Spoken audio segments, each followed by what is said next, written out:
اور ہاں تم جو خرچ کرو گے تو ان حاجت مندوں کے لیے جو اللہ کی راہ میں رکے بیٹھے ہیں اور ملک میں کسی طرف جانے کی طاقت نہیں رکھتے اور مانگنے سے آر رکھتے ہیں، یہاں تک کہ نہ مانگنے کی وجہ سے ناواقف شخص ان کو تونگر خیال کرتا ہے، اور تم قیافے سے ان کو صاف پہچان لو کہ حاجت مند ہیں اور شرم کے سبب لوگوں سے منہ پھوڑ کر اور لپٹ کر نہیں مانگ سکتے۔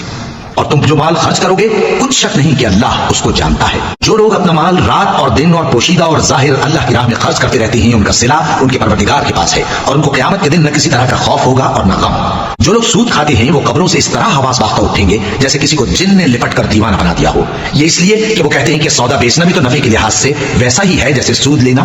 حالانکہ سودے کو اللہ نے حلال کیا ہے اور سود کو حرام۔ تو جس شخص کے پاس اللہ کی نصیحت پہنچی اور وہ سود لینے سے باز آ گیا تو جو پہلے ہو چکا وہ اس کا، اور قیامت میں اس کا معاملہ اللہ کے سپرد، اور جو پھر لینے لگا تو ایسے لوگ دوزخی ہیں کہ ہمیشہ دوزخ میں جلتے رہیں گے۔ اللہ سود کو نابود یعنی بے برکت کرتا اور خیرات کی برکت کو بڑھاتا ہے۔